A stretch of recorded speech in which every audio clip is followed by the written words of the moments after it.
Il ritorno dell'Akragas, o meglio dell'Olimpica Akragas. Un ritorno alla grande che fa ben sperare la tifoseria. La cosa importante è che la squadra promette ottime prestazioni nel campionato di promozione. Dopo la mancata presentazione per la gara con il Casteltermini e la conseguente sconfitta per 3-0 a tavolino, si registra la prima vittoria con un risultato straordinario, un 4-0 sull'oratorio Santi, Ciro e Giorgio. Non essendo disponibile l'Esseneto, la gara di campionato si è svolta sul neutro di Campofranco, che non è Siracusa, ma questa storia dell'esilio per i colori biancoazzurri si spera possa finire una volta e per sempre. Questo l'auspicio dei tifosi che sono pronti a sostenere la squadra per accompagnarla nuovamente nella categoria che merita la città.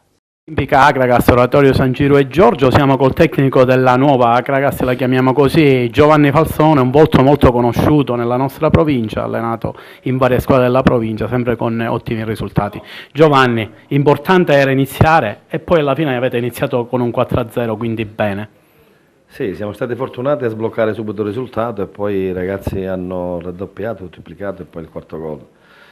Abbiamo giocato con una buona squadra perché all'interno della squadra avversaria c'erano dei ottimi giocatori come Ribaudo, Marino, che in questa categoria sono un lusso, però forse, diciamo anche un pizzico di fortuna per subito siamo andati in gol e poi l'abbiamo chiusa diciamo quasi nel primo tempo. Sinceramente anche tu non ti aspettavi una tenuta, almeno per 60 minuti la squadra ha giocato bene e diciamo che vi siete uniti praticamente negli ultimi giorni, ma ci sono giocatori di grossa qualità, vedi Sant'Angelo, la coppia centrale e difensiva, anche i due giovani hanno giocato bene. Sì, onestamente l'analisi che hai fatto è giusta. Io quando mi ha chiamato amico con Ciccio Nobile, Giovanni Sorci e Ernesto Russello, gli ho detto che avevamo una grossa gatta da pelare perché eravamo a una settimana dalla chiusura delle liste e chiaramente difficilmente le società si avrebbero private di qualche giocatore importante. Abbiamo avuto la fortuna, grazie agli amici ma anche grazie a te, di poter condividere questi momenti con tanta gente che ci ha dato una mano d'aiuto. In primis la gente, i tifosi che mi hanno dato tanto coraggio fin dall'inizio.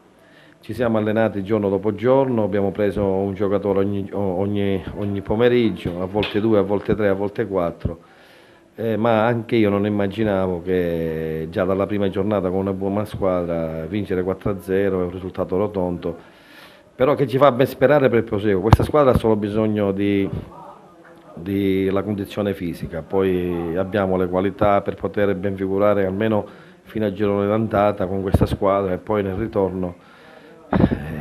Sicuramente dobbiamo fare una squadra che dovrebbe ammazza campionato, diciamo, però anche perché l'Akragas è un blasone, l'Akragas è una squadra che non può stare in queste categorie, però dobbiamo puntare bene i piedi per terra e cercare di crescere tutti insieme ai tifosi.